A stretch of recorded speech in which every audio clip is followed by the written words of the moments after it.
Lo que escuchamos ayer por la noche, otra de las cosas que nos ha dicho es que el presidente Castillo no toma decisiones y que el premier Aníbal Torres siempre se ha mostrado en contra, digamos, de no dirige nada. Ha sido textualmente lo que él ha dicho. Hay todo un entorno aquí que sin duda se ha configurado para orquestar la salida del ex ministro González, ¿no? Y ya lo comentábamos acerca de la gran cantidad de personas que se han estado reuniendo con el presidente Castillo horas antes y horas después de la salida de González y de la juramentación del señor Willy Huertas. Pero vamos a comentar esto justamente con el exministro Carlos Basombrío, exministro del Interior, porque él también debe manejar información que es bastante sensible respecto a lo que venía ocurriendo en este sector tan importante y también en la Policía Nacional. Algo que hay que comentar también antes de darle el pase al exministro es que hay una nueva renuncia y es justamente la renuncia de quien encabezaba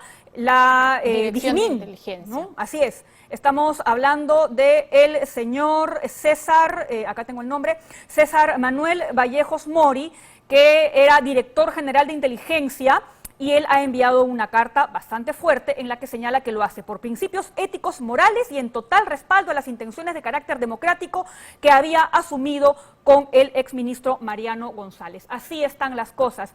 El señor Basombrío, buenos días, gracias por estar aquí el día de hoy con nosotros. ¿Qué sensación le da esta situación, la salida abrupta del señor González y todos estos entretelones que venimos conociendo para la salida precisamente del ministro del Interior?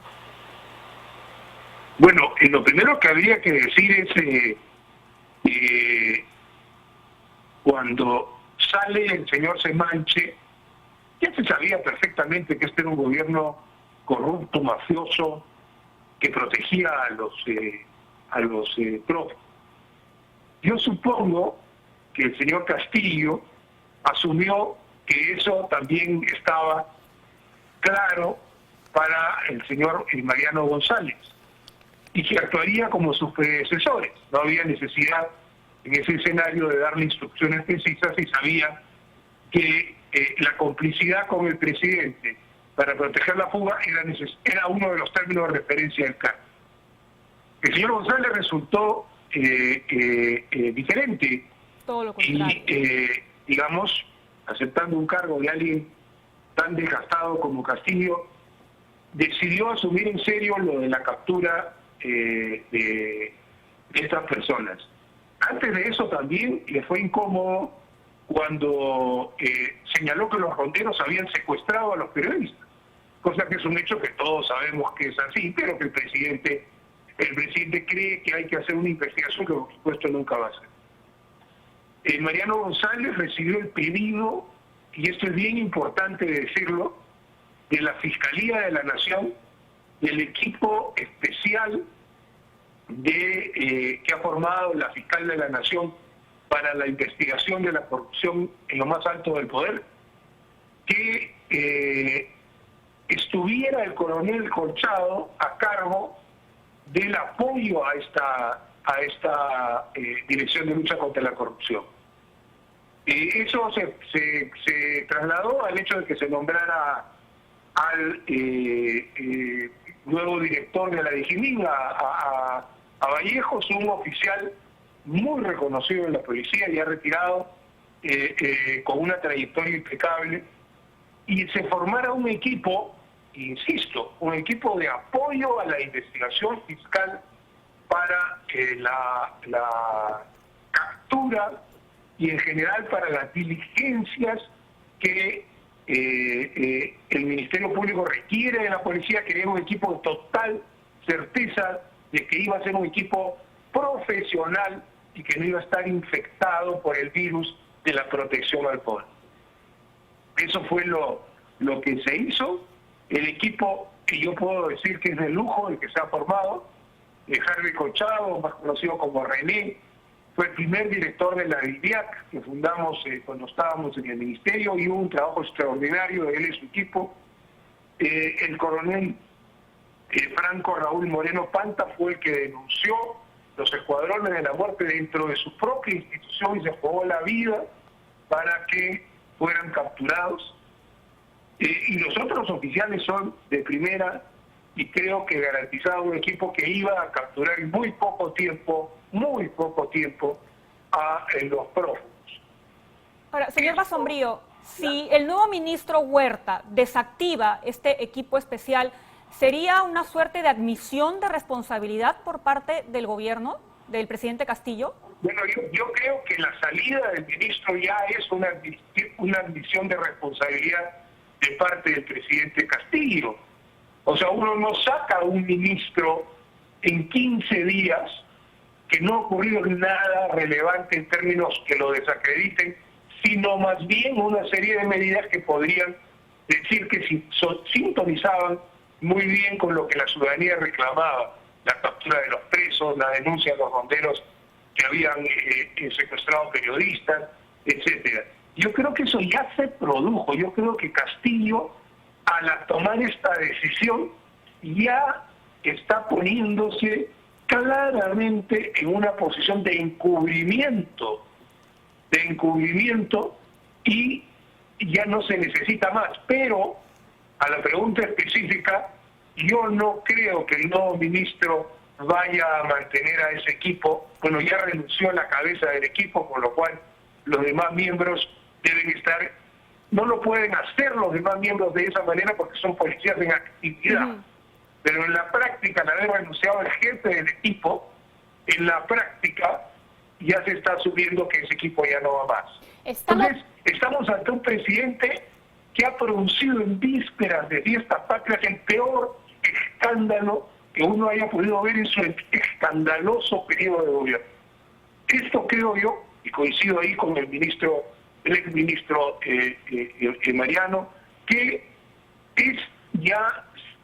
estamos entrando a los momentos finales y que ya no se puede continuar aceptando que presida nuestro país un hombre dedicado a protegerse de las investigaciones que lo colocan claramente en el Ministerio Público como posible jefe de una organización criminal, y que con estas decisiones lo único que hace es ratificar que su estrategia incluye el control del Ministerio del Interior que creía tener con el nuevo ministro, porque partió del principio de que se aceptaba, entendía el pacto mafioso.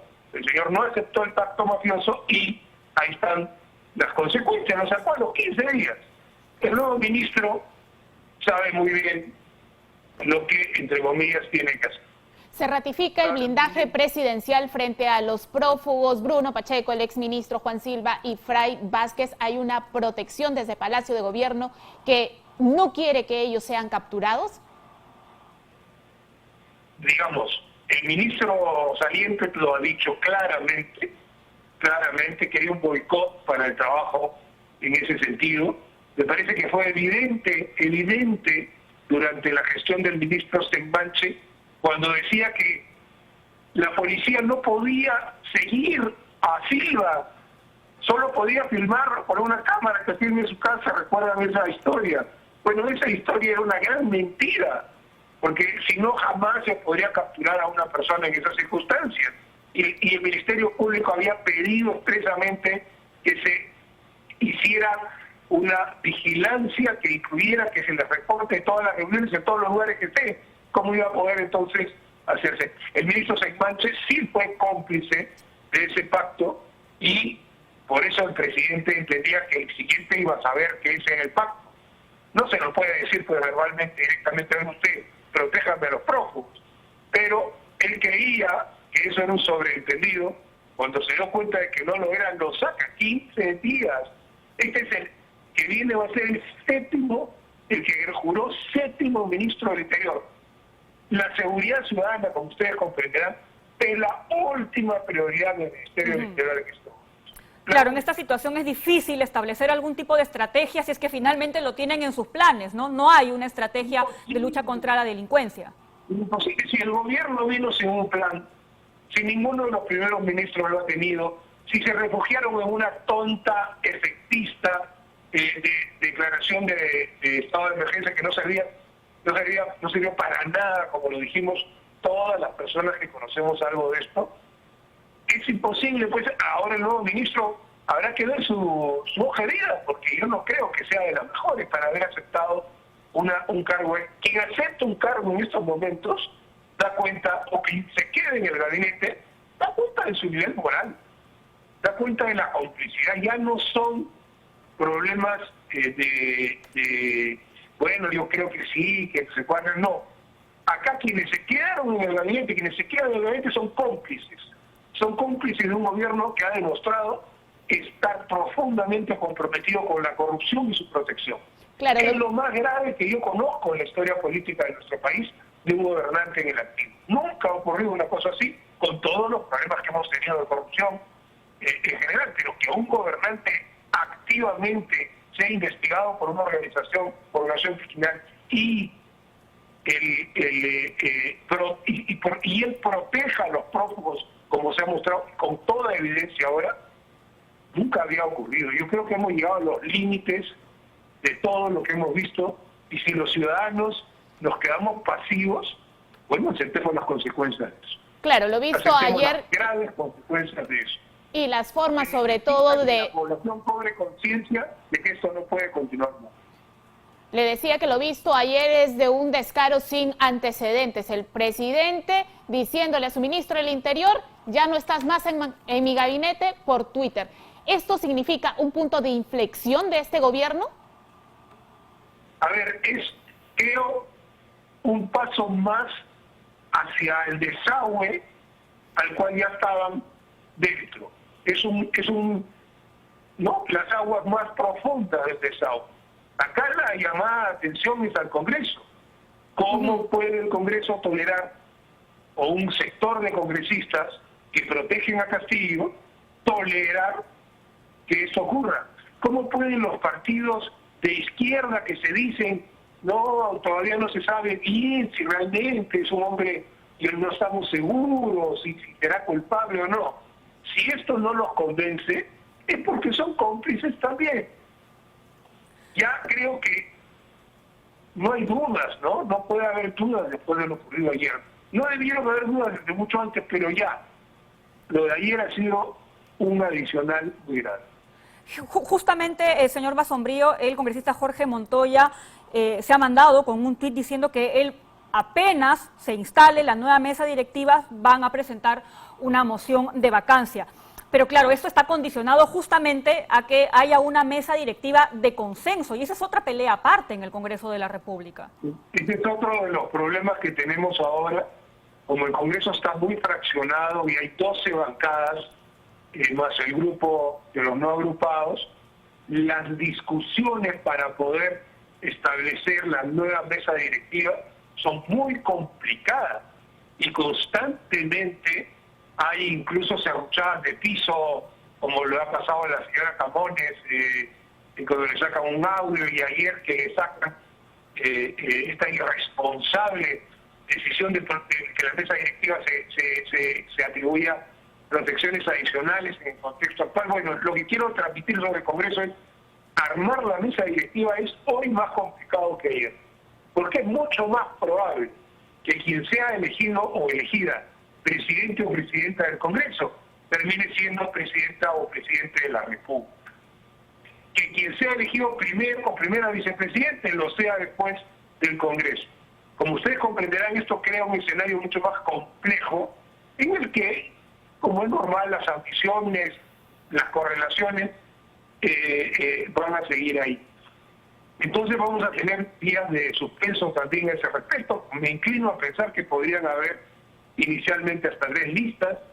En fin, es un capítulo de suspenso lo que viene de aquí al 26.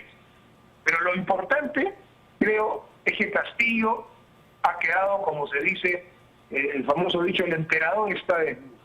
O sea, ha quedado totalmente a la vista que él es una persona que protege y encubre a los criminales que se han fugado. Y lo hace no por cariño, o en todo caso no solo por eso, sino por el temor de que si terminan presos y ya no se sienten protegidos por Castillo, opten por el camino de Villaverde y usen el camino, o están 35 años en la cárcel. Yo no me imagino a Bruno Pacheco o a Silva diciendo, bueno, me voy 35 años a la cárcel, pues me sacrifico por ustedes. Creo que eso no ocurriría. Ese es el verdadero temor y ese es lo grave de esta situación. No podemos tener un presidente que cubra a delincuentes fugados.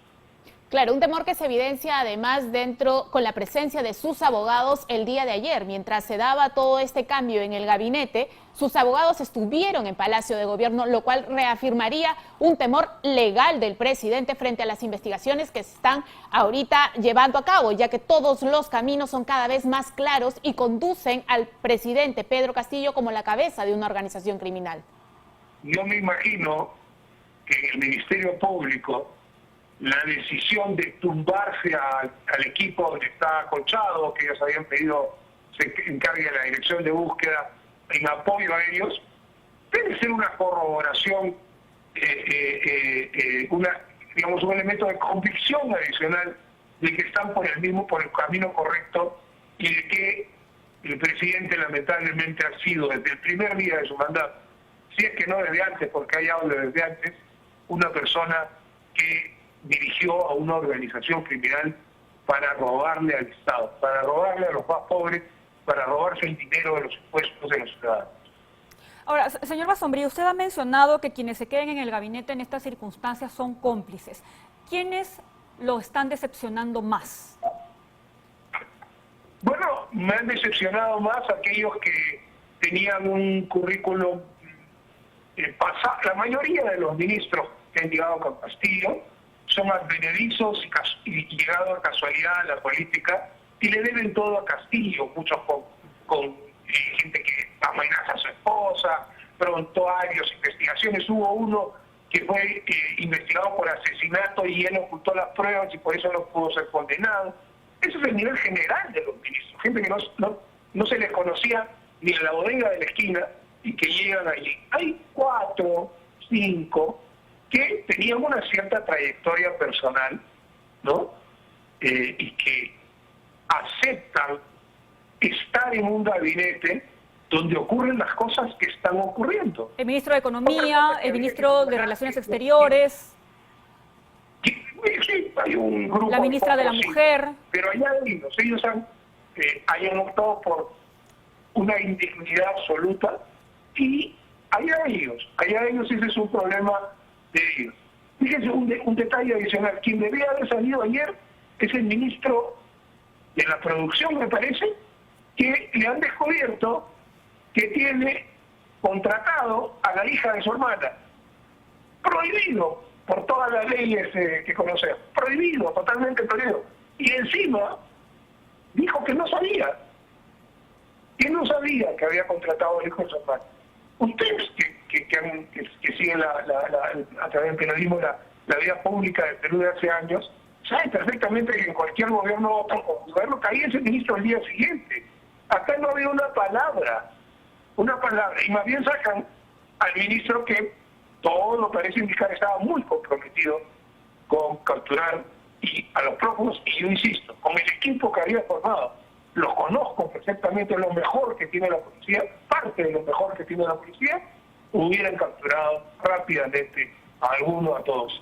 De todas maneras, ¿no? Cuando uno escucha los nombres de que integran este grupo, uno inmediatamente imagina y decía, la captura es inminente, será en los próximos días. Una de las preocupaciones que tenía... Con su equipo, no es que han sido sacados de sus áreas, sino son un equipo de trabajo que cuenta con sus equipos de investigación y que van a coordinar todo, iban a coordinar todos con una capacidad y experiencia que, como insisto, pocos en el Perú podrían reivindicar. Es lo mejor de la vitrina. Una de las preocupaciones... No digo que no haya otros magníficos oficiales, pero estos, sin duda, forman parte de los mejores policías.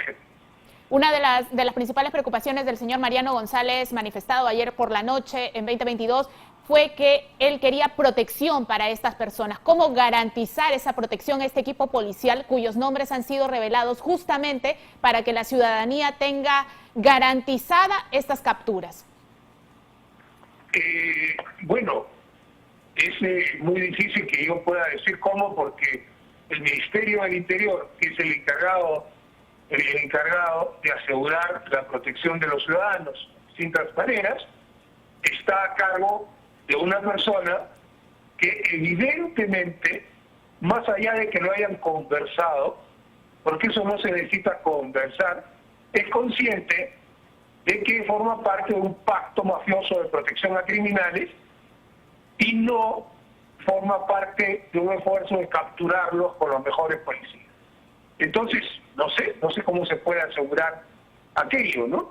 Pero la vigilancia de los medios de comunicación y de la ciudadanía, ojalá que movilizada, pueda hacer maravilla.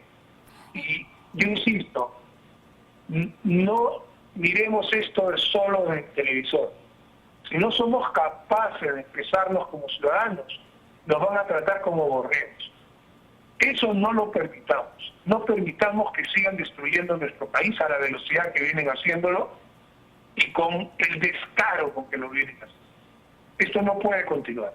Señor Basombrío, ¿nos permite por favor unos instantes? Porque queremos justamente mostrarles a nuestros televidentes lo que ha comentado hace unos momentos el congresista Montoya, ¿no? Justamente lo veníamos señalando, ¿no? Él ha colocado en su cuenta de Twitter moción de vacancia. Apenas se instale la nueva mesa directiva del Congreso, presentaremos una moción de vacancia, ¿no? Se refiere a su bancada, y los congresistas que voten en contra significará que están coludidos con este gobierno corrupto. ¿Comparte usted, señor Basombrío, esta última reflexión que hace el señor Montoya, que quienes finalmente rechacen una eventual moción de vacancia, pues significa que tienen intereses directos con el gobierno de del señor Castillo?